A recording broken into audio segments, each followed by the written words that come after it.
The morning after the arena malfunction, everything changed. When Taman and his team arrived at the breakfast hall, conversation stopped. Thousands of alien beings turned to stare at them. Some looked curious, others seemed afraid, and a few appeared angry. "I think we're famous," Heian said quietly as they found seats. Dr. Lee Sujin, the team's psychologist who had arrived on a later transport, joined them at their table. She had been studying alien behavior since arriving at the station. The reaction to yesterday's events has split the galaxy into 3 groups, she explained. Some species are fascinated by human combat skills. Others are worried about what this means for galactic peace. And a few are demanding that humans be removed from the tournament. Commander Park Min-seo, their strategist, was studying a data pad. "The tournament officials are in emergency meetings," she reported. "They're trying to decide how to handle the situation." Before anyone could respond, Ambassador Kilo approached their table. But he wasn't alone. Walking beside him was a massive figure that Taman recognized as Chief Garrock, the Bruthan warrior he had fought the day before. "Captain Taman," Garrock said in his rumbling voice, "I have come to request something." "What can I do for you, Chief?" Taman asked, standing to show respect. "I want to train with your people," Garrock said. "My species remembers combat, but we have grown soft in the centuries of peace. Yesterday you reminded me what real fighting looks like. This was unprecedented. No species had ever asked to train with another during the tournament." But before Taman could answer, the arena's announcement system activated. "Attention all competitors," came the voice of High Commissioner Nexus, the crystal being who oversaw the tournament. "Due to recent events, the tournament officials have decided to invoke the ancient rules." A collective gasp went up from beings throughout the station. Even Kilo looked shocked. "The ancient rules haven't been used in over 2,000 years, he whispered to the humans. The announcement continued. Under the ancient rules, competitors may choose between modern safety protocols or classical competition standards. Events using classical standards will have minimal technological assistance and reduced safety measures. They're trying to satisfy everyone, Min-seo realized. Species that want safe competition can keep their safety systems, but others can choose more dangerous events. That afternoon, the humans attended a meeting of all tournament competitors. The massive assembly hall was filled with representatives from 3,000 different species. The diversity was overwhelming, but Taman noticed something interesting. The galaxy was clearly divided. On one side sat species like the Zenthari and Carathians, who had embraced pure technology and peaceful competition. On the other side were races like the Bruthan and a few others who still maintained warrior traditions, though even they had become much softer over the centuries. High Commissioner Nexus addressed the assembly. His crystal body reflected light in patterns that somehow conveyed meaning. "The events of yesterday have reminded us of our history," he said. "Long ago, this tournament was a true test of combat skill.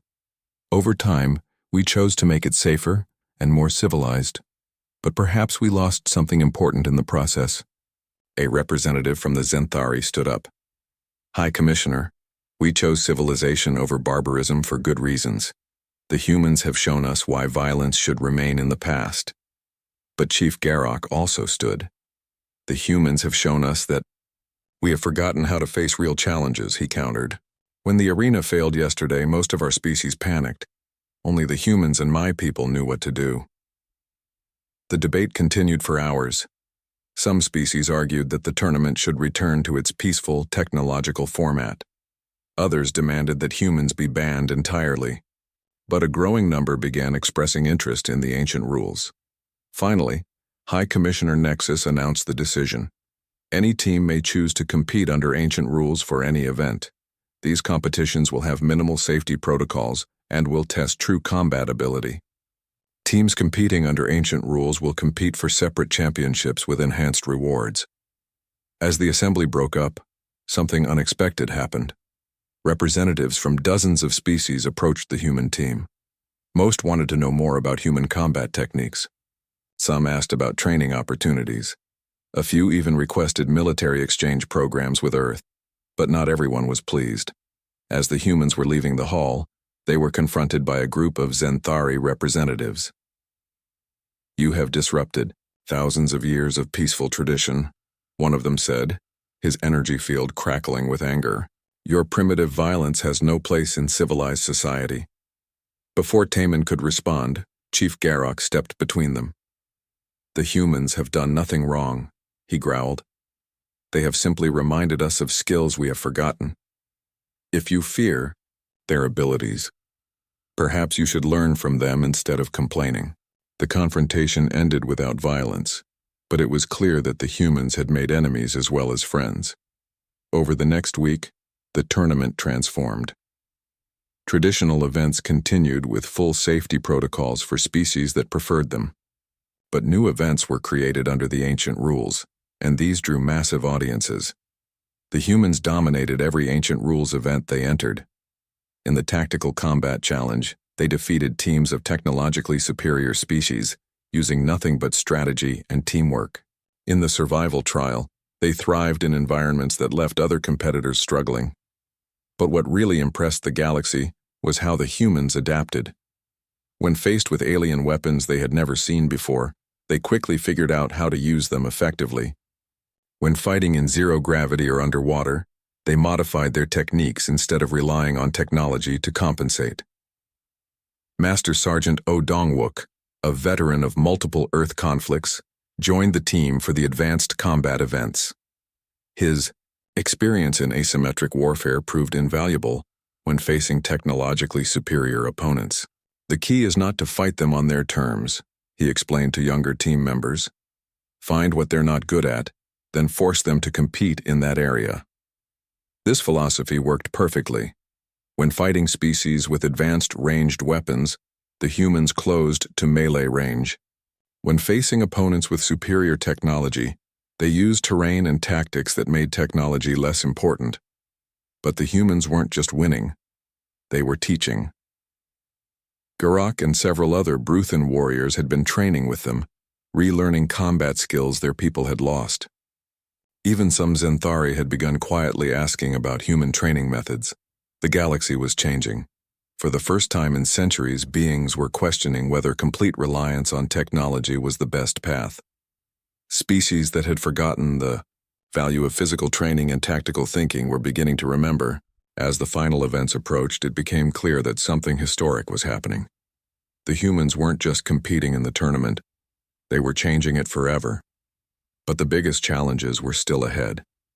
The championship events would determine not just who won the tournament, but what direction galactic civilization would take in the years to come. In their quarters that night, Taman looked at his team. They had come to the tournament as representatives of a primitive species. Now they were at the center of a galactic revolution in thinking about strength, courage, and what it meant to be truly prepared for challenges. "Tomorrow we find out if the galaxy is ready to remember what it means to be warriors," he told them. Outside their windows, the lights of 1,000 different starships twinkled in the darkness, each carrying beings who were wrestling with the same question. The individual combat trials took place in a large arena, with walls that could change shape and create different fighting environments. Each match was supposed to last exactly 10 minutes, with safety systems monitoring every second to prevent real harm. Jiho was the first human to compete. His opponent was a Zenthari warrior who floated 3 feet off the ground, surrounded by crackling energy fields. The arena created a forest setting with trees, made of solid light. "Begin combat simulation," announced the arena's computer voice. The Zenthari immediately activated several energy shields and began firing bright blue bolts from his floating position. Each shot was precise and powerful, but Jiho had fought real enemies before. He rolled behind a light tree, studying his opponent's pattern. The alien fired in regular intervals, always from the same height, always aiming for where Jiho had been rather than where he was going. After 30 seconds of observation, Jiho moved. He didn't charge straight at his opponent like the Zenthari expected. Instead, he used the terrain, moving from tree to tree, sometimes doubling back, always changing his pattern. The alien's advanced targeting systems couldn't predict human unpredictability. When Jiho finally attacked, he came from an angle the Zenthari hadn't considered. He leaped from one light tree to another, using his momentum to tackle the floating alien. Both fighters crashed to the ground, and Jiho used basic wrestling techniques to pin his opponent. The arena's systems detected the winning hold and ended the match. Jiho had won in 3 minutes and 47 seconds. The crowd was silent for a moment, then began buzzing with confused chatter. In the spectator section, Taemin could hear aliens asking each other what they had just witnessed. "Primitive but effective," commented one being with crystal-like skin. "I've never seen anyone ignore the energy weapons and just tackle their opponent," said another. Haeyeon went next, facing a Karathian sniper in a maze-like environment. The arena created a complex structure of walls, platforms, and hiding spots. Both fighters were given identical energy rifles. The Karathian immediately moved to the highest platform and began scanning with advanced optical equipment built into his helmet. His shots were perfectly accurate, and his technology could see through most types of cover. But Haeyeon didn't try to hide from the technology. Instead, she moved constantly, never staying in one place long enough for the Karathian systems to lock onto her. She used shadows, angles, and timing rather than relying on equipment. While the Karathian was focused on his advanced targeting display, Haeyeon was reading the arena itself. She noticed how the light reflected off certain surfaces where the blind spots were, and how sound echoed in different areas. Her winning shot came from a position the Karathian's computer said was impossible. She had ricocheted her energy bolt off 3 different surfaces to hit him from behind while he was looking in the opposite direction. Match time: 4 minutes and 12 seconds. The crowd was no longer silent. Beings throughout the arena were standing and pointing, discussing what they had seen. This wasn't how combat trials usually went. Minho faced a team-based construction challenge where he had to build defensive structures while under simulated attack. His opponent was a Makran who could control multiple robotic builders with his mind.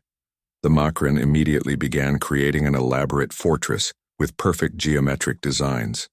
His robots worked in harmony, building walls that were mathematically optimized for strength and energy efficiency. Minho took a different approach. He analyzed the attack patterns of the simulation and built simple, practical defenses. When his basic walls weren't strong enough, he improvised reinforcements using debris from destroyed barriers. When the simulation changed its attack pattern, he adapted his strategy instead of rebuilding everything. The Makran's perfect fortress fell because it couldn't adjust to unexpected changes. Minho's rough, improvised defenses held because he had built them to be modified quickly. But the real revelation came during Taemin's match. He was fighting a champion from the Bruthan species, one of the few races that still remembered real warfare. The arena was set to simulate an asteroid mining station, with narrow corridors and emergency lighting. The match had been going for 7 minutes when something went wrong. A power surge somewhere in the station caused the arena's safety systems to malfunction. Suddenly, the simulated environment became real. The energy weapons started firing actual deadly beams. The gravity systems became unstable. The walls that were supposed to be indestructible began cracking and breaking apart. Emergency alarms started blaring throughout the station. In the control room, technicians scrambled to shut down the arena, but they needed at least 5 minutes to safely reset the systems. In the spectator areas, panic began to spread. Most species in the galaxy hadn't faced real danger in centuries. They didn't know how to react when their safe, controlled environment suddenly became lethal. But in the arena, both Taemin and his Bruthan opponent immediately understood what had happened. The Bruthan fighter, Chief Garok, was a grizzled warrior from a species that still trained for real combat. He looked at Taemin with new respect. "The safety systems are down," Garok said in his deep, growling voice. "I noticed," Taemin replied, ducking as a piece of ceiling fell where his head had been. They could have called for help and waited for rescue. Instead, they did something that shocked every spectator watching. They continued fighting, but now it was real combat, not a game. Garok abandoned his energy weapon when it overloaded and picked up a piece of metal debris as a club. Taemin did the same, grabbing a length of broken pipe. They fought like warriors from an ancient time, using strength, skill, and intelligence instead of technology. They used the unstable environment to their advantage, throwing debris, using failing gravity to change direction, and adapting to constantly changing conditions. The spectators watched in amazement as the two fighters demonstrated something the galaxy had almost forgotten: the art of real combat. They moved like dancers, each trying to anticipate the other's actions while dealing with the dangers of the failing arena. The match ended when both fighters worked together to escape a collapsing section of the arena. They had realized that survival was more important than winning. As emergency teams rushed in to help them, the arena fell silent, except for the sound of warning alarms. Every being in the spectator areas was staring at the humans and Garrock with expressions of shock, confusion, and something that might have been fear. Taman and his team were escorted to medical stations for safety checks, but they were all unharmed. The same couldn't be said for several other competitors who had been in different parts of the arena when the malfunction occurred. Most had panicked and been injured trying to hide or call for help. Later that evening, Kilo visited the human quarters. He looked troubled and excited at the same time. "The entire galaxy is talking about what happened today," he said. "Videos of your matches are being broadcast everywhere. No one has seen fighting like that in over 1,000 years. Is that good or bad?" Jiyoung asked. "I don't know," Kilo admitted. "Some beings are fascinated. Others are frightened. But everyone is asking the same question. What else can humans do?" Taman looked at his team. They had come to the tournament expecting to be outmatched by advanced technology. Instead, they had discovered that they possessed skills the galaxy had forgotten existed. Tomorrow would bring new challenges, and now the entire galaxy would be watching. The alien ship that came for them looked nothing like the spaceships in Earth's movies. It was smooth and white, shaped like a teardrop, and it made no sound as it landed. When the door opened, Ambassador Kilo stepped out. Taman had expected Kilo to look strange, but he was still surprised. The alien was tall and thin, with green skin that looked like it was covered in tiny scales. His head was larger than a human's, and his eyes were big and yellow. But when he smiled, it seemed genuine and friendly. "Captain Taman," Kilo said, his voice the same as it had been over the radio. "It's an honor to meet you in person." "The honor is ours," Taman replied, shaking Kilo's hand. The alien's skin felt cool and dry. Behind Taman stood his team. Sergeant Kim Minho was a combat engineer who could build weapons from almost anything. Lieutenant Cho Hayan was the best sniper in Earth's military. Corporal Yang Jiho was an expert in hand-to-hand fighting. Dr. Park Ji-young would serve as their translator and cultural expert. The journey to the tournament station took 3 days. The alien ship moved faster than anything humans had built, but space was so vast that it still took time to reach their destination. During the trip, Kilo told them more about what to expect. "The tournament station is home to over 1 million beings during the competition," he explained. "There are representatives from 3,000 different species. Some look similar to humans, others are very different." "What about the events?" Minho asked. He was always thinking about tactics and strategy. "There are dozens of different competitions," Kilo said. "Energy maze racing, where you run through courses while avoiding laser beams. Gravity sphere combat, where you fight while floating in zero gravity. Psychic dueling, where you use mental powers to defeat opponents." The humans looked at each other with worry. They didn't have psychic powers or advanced technology. They had training, experience, and determination, but would that be enough? When they finally arrived at the tournament station, Taman couldn't believe his eyes. The structure was bigger than some of Earth's cities. It was made of a silver metal that seemed to shine with its own light.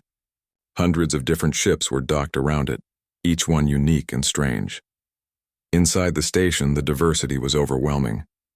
Taman saw beings that looked like walking trees, others that seemed to be made of living crystal, and some that floated through the air like jellyfish. The technology was just as amazing. Walls that changed color when touched, floors that moved like conveyor belts, and lights that followed people as they walked. But the humans quickly noticed something troubling. They were given rooms in a section of the station that was clearly meant for less important guests. The hallways were narrower, the walls were plain metal instead of the fancy materials used elsewhere, and their rooms were small and basic. "I think we're in the cheap seats," Han said quietly as they walked to their quarters. Their suspicions were confirmed when they attended the opening ceremony. The tournament arena was enormous, with seats for hundreds of thousands of spectators. The human team was placed in a section labeled Developing Species, far from the main action. As the ceremony began, they watched teams from advanced civilizations march past. The Carathians looked like silver-skinned giants and wore armor that seemed to be made of light.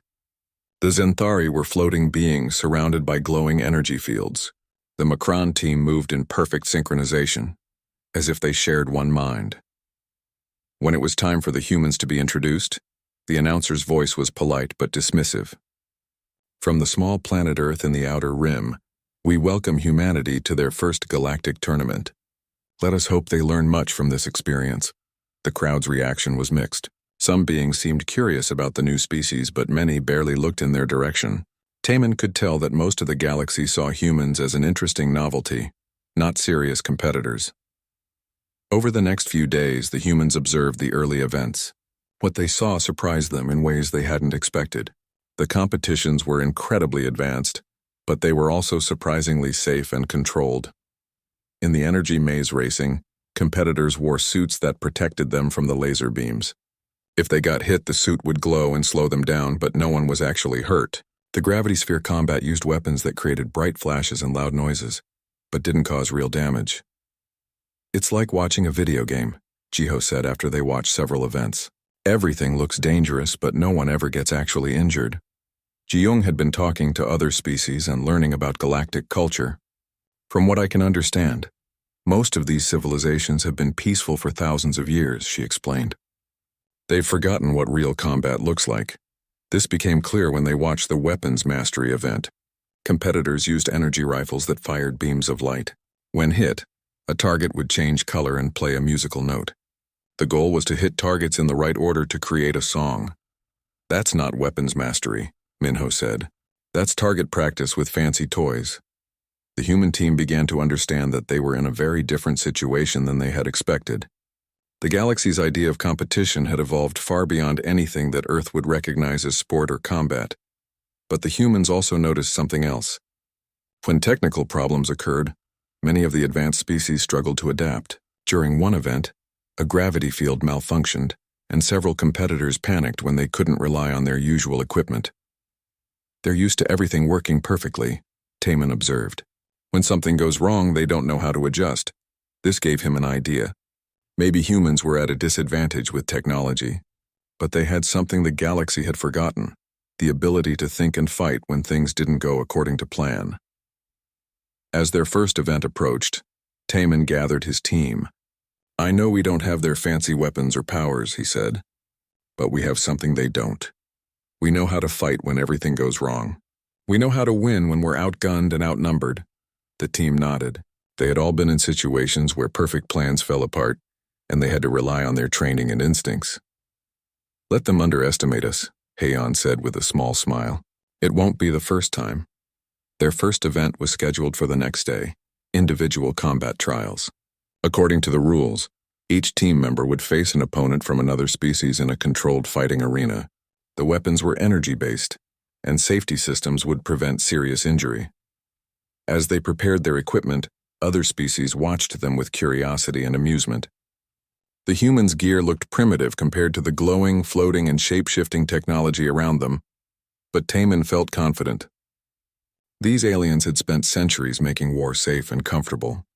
Humans had spent centuries learning how to win real fights. Tomorrow, the galaxy would get its first real look at what humanity could do, and Taman suspected they were going to be very surprised. Captain Lee Taman stood in the command center of Earth's space station, staring at the strange message on the screen. The words were in perfect English, but they came from somewhere far beyond Earth's solar system. He read it again, trying to make sense of what he was seeing. The Galactic Sports Federation invites the species known as humans to participate in the Grand Tournament of Civilizations, the message said. This ancient competition brings together the greatest athletes from across the galaxy to compete in tests of skill, strength, and intelligence. Dr. Park Ji-young walked over to him, holding a cup of coffee. She was Earth's top expert on alien life, though until today that had been mostly theory. Have you figured out if this is real? She asked. Taman nodded slowly. Our best computers checked it 100 times. The signal came from outside our galaxy. The technology behind it is far beyond anything we have. He turned to face her. Someone out there knows we exist and they want us to join their sports competition. The message continued with details that made Taman's head spin. The tournament happened every 50 Earth years on a massive space station. Thousands of different alien species took part. The winners got respect, trade deals, and a voice in something called the Galactic Council. Look at this part, Ji-young said, pointing to the screen. They're putting us in the developing species division. That doesn't sound very respectful. Taman had noticed that too. The message made it clear that humans were seen as newcomers who probably wouldn't do well. They were being invited more out of politeness than any real expectation that they could compete. Over the next few days, Earth's leaders argued about what to do. Some wanted to ignore the message completely.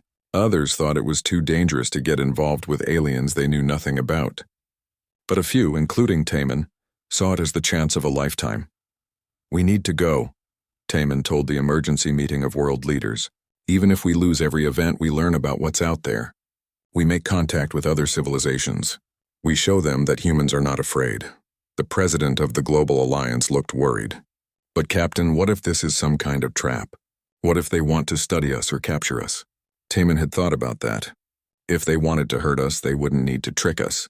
Any species that can send messages across galaxies probably has weapons we can't even imagine. If they wanted Earth, they could just take it. Dr. Ji-young supported him. "The captain is right. Besides, the message includes technical details about their technology that we can study. Even if we just go and come back, we'll learn things that could help humanity for centuries." After 3 days of debate, the leaders made their decision. Earth would send a team to the Galactic Tournament. They would go as representatives of all humanity, carrying the hopes and fears of their entire species. Taman was chosen to lead the mission. As a former Special Forces soldier who had fought in conflicts across Earth, he had experience in dangerous situations. He also had a talent for thinking quickly when plans went wrong. The leaders hoped these skills would help him deal with the unknown challenges of the tournament. The alien message included instructions for building a simple communication device. Earth's best scientists worked day and night to construct it. When they finally turned it on, a voice spoke to them in perfect English. "Greetings, humans," the voice said. It sounded friendly but strange, like it was coming from underwater. "I am Ambassador Kilo of the Verdani people. I will be your sponsor for the tournament." Taman spoke into the device. "Thank you, Ambassador Kilo. We're honored to be invited. Can you tell us more about what to expect?" "Of course," Kilo replied. "The tournament has many different events. Some test physical strength, others test mental ability, and some test how well you work with technology. Most events use advanced safety systems so no one gets seriously hurt." That made Taman feel better, but he noticed something odd in how Kilo talked about the competition. It sounded more like a game than a serious contest. "What kind of skills do the winners usually have?" Ji-young asked. "The best competitors are those who can adapt quickly to new technology," Kilo explained. "Many events use energy weapons, force fields, and gravity manipulators. The most successful species are those with the most advanced science." Taman exchanged a look with Ji-young. Earth's technology was primitive compared to what Kilo was describing. Humans didn't have energy weapons or gravity manipulators. They had bullets, explosives, and muscle. "Don't worry," Kilo continued, seeming to sense their concern. "No one expects developing species to win major events. The important thing is to participate and learn. You'll be competing against other newcomer species in your own division." The conversation continued for an hour. Kilo explained that a ship would come to collect the human team in 2 weeks. The tournament would last 1 month with different events every few days. The humans would be given basic equipment and a place to stay on the tournament station. When the call ended, Taman felt both excited and nervous. This was the biggest thing that had ever happened to humanity, and he was responsible for representing his entire species. Over the next 2 weeks, Earth's military chose 5 more people to join Taman's team. Each was an expert in different types of combat and survival. They trained together, trying to guess what they might face in alien sports competitions. The day before the alien ship arrived, Taman stood looking out at the stars. Tomorrow he would travel farther from Earth than any human in history. He would meet alien beings and compete in contests he couldn't even imagine. But despite all the unknowns, Taman felt ready. He had spent his whole life preparing for challenges and fighting against odds. He didn't know what the aliens expected from humans, but he was determined to surprise them. The stars seemed to twinkle a little brighter that night, as if they knew that humanity was about to take its first real step into the galaxy. The final championship event was unlike anything the galaxy had seen in 2,000 years. High Commissioner Nexus announced that it would be conducted entirely under the ancient rules on a hostile planet called Kethvar, a world of jagged mountains, acid rain, and predatory wildlife. "This will be a battle royale," Nexus explained to the massive audience watching from across the galaxy. Multiple teams will compete simultaneously. The last team standing wins the championship. There will be no safety nets, no technological assistance beyond basic survival gear, and no rescue until the event is complete. 12 teams had chosen to compete in the Ancient Rules Championship. The humans were there, of course, along with Garrock's Bruthan warriors. But surprisingly, several other species had also entered, including a group of young Xanthari who had been training in secret, and a mixed team of beings from different civilizations who had formed an alliance. As they prepared for transport to Kethvar, Taman felt the weight of what was happening. This wasn't just about winning a tournament anymore. The entire galaxy was watching to see if the old ways of strength and courage still had value in their modern world. Whatever happens down there, he told his team, we represent more than just humanity. We represent the idea that beings should be strong enough to face real challenges. The planet Kethvar was as hostile as promised. The moment they landed, acid rain began eating through exposed equipment. The air was thick and humid, making breathing difficult. Strange roars echoed from the dense jungle around them. Each team was dropped in a different location on a large island. The goal was simple: survive and eliminate other teams until only one remained. Teams could work together or fight each other as they chose. The humans immediately went to work. Minho began building shelter from the acid rain using natural materials. Heian scouted their surroundings, identifying threats and resources. Jiho and Dongwook established a defensive perimeter. The other teams will probably try to use whatever technology they brought until it fails, Taman said. Then they'll be in trouble. We start with basics and build up. His prediction proved correct. Within hours, they could hear explosions and energy weapon fire from different parts of the island. Teams were engaging each other with advanced weaponry, but the hostile environment was taking its toll on their equipment. The humans took a different approach. They spent the first day securing their position and gathering intelligence about the other teams. Sujin analyzed the psychological state of their competitors, while Minseo developed strategies for different scenarios. Most of them are already showing signs of stress, Sujin reported. They're not used to operating without technological support. Their decision-making is becoming erratic. On the second day, the humans encountered their first opposition. A team of Karathians had been tracking them using advanced sensors. But when the silver-skinned giants attacked, they relied entirely on their energy weapons and powered armor. The humans had prepared for this. They had studied Karathian technology and identified its weaknesses. When the attack came, they were ready. Heian's sniper fire forced the Karathians to take cover, while Minho used improvised explosive devices to disable their sensors. Jiho and Dongwook flanked them on foot, moving through terrain where the Karathians' heavy armor was a disadvantage. The battle was brief but decisive. When their technology failed, the Karathians had no backup plan. They surrendered rather than face hand-to-hand combat they were unprepared for. You fight like the Ancient Ones, their leader said as he handed over his team's surrender beacon. We had forgotten that such methods still existed. As the day continued, teams began to eliminate each other. The sounds of combat grew less frequent as the numbers dwindled. By evening, only 5 teams remained: the humans, Garrock's Bruthan, the Mixed Alliance, the secret Xanthari group, and a team of insectoid Kresh who were known for their hive mind tactics. That night, unexpected visitors arrived at the human camp. The young Xanthari who had been training in secret approached under a flag of truce. Their leader, a being named Veltar, spoke carefully. We have been watching your methods. We wish to propose an alliance. Taman was curious. What kind of alliance? A temporary one, Veltar explained. Tomorrow the remaining teams will likely target you first. You have become a symbol of something that frightens the old powers. We are willing to help you survive until the final confrontation. It was a risky proposition, but Minseo saw the strategic value. If they're right about being targeted, we'll need help to survive long enough to reach the end. The alliance proved wise. On the third day, the Kresh and the Mixed Alliance team coordinated an attack on the humans. But with the Xanthari providing technological support, while the humans used tactical leadership, they turned the battle around. The Kresh fell first, their hive mind tactics disrupted by psychological warfare techniques that Sujin had developed. The Mixed Alliance team fought bravely but couldn't match the combined human-Xanthari coordination. This left 3 teams: the humans, their Xanthari allies, and Garrock's Bruthan warriors. That evening, Garak himself came to the human camp for the final negotiation. "Tomorrow, we must fight," the Bruthan chief said simply. "But tonight we can speak as warriors." They sat around a fire, sharing stories of battles from their respective worlds. Despite their differences, they had more in common than Taman had expected. All of them valued courage, honor, and the strength to face challenges without hiding behind technology.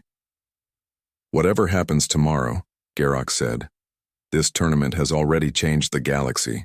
Beings across 1,000 worlds are asking themselves if they have become too soft, too dependent on machines to solve their problems." The final battle began at dawn on the 4th day. The humans and their Xanthari allies faced off against the Bruthan in a canyon that provided no technological advantages to anyone. But this wasn't the savage fight that many spectators expected. Both sides fought with skill and honor, testing each other's abilities without trying to cause unnecessary harm. The Xanthari fought bravely, but were eliminated first. Their technology-assisted combat style no match for the pure warrior traditions of humans and Bruthan. The final confrontation was between Taman and Garak, representing their respective teams in single combat as ancient tradition demanded. They fought for an hour, using every skill they possessed. Garak was stronger and more experienced, but Taman was faster and more adaptable. Neither could gain a decisive advantage. Finally, both warriors stopped, breathing heavily and bloodied but still standing.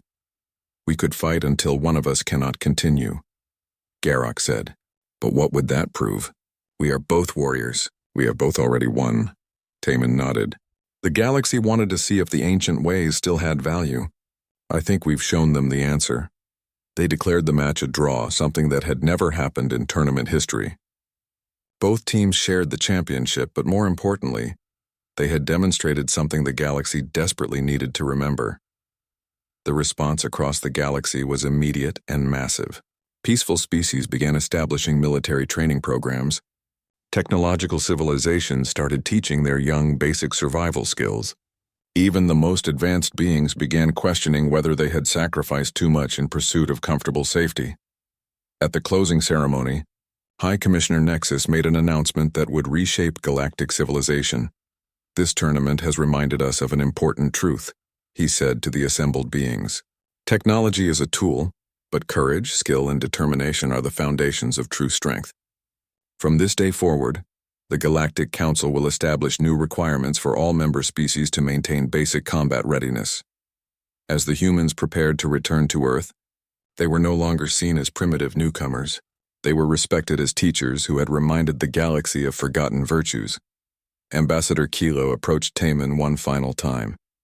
"Your species will receive full membership in the Galactic Council immediately," he said. "But more than that, you will be invited to help train the next generation of galactic citizens." Taman looked out at the stars, thinking about how much had changed. Humanity had entered the tournament hoping to learn about the galaxy. Instead, they had taught the galaxy about itself. "We accept," he said, "but we'll need to do this carefully. The goal isn't to make everyone into warriors. It's to make sure that when the next real challenge comes, the galaxy will be ready to face it." As their ship departed the tournament station, the humans carried with them not just the championship trophy, but the knowledge that they had helped an entire galaxy remember what it meant to be truly strong. Behind them, across thousands of worlds, beings who had forgotten the value of courage were beginning to remember. The galaxy would never be the same, and humanity had found its place among the stars not as conquerors, but as guardians of virtues that even the most advanced civilizations needed to survive.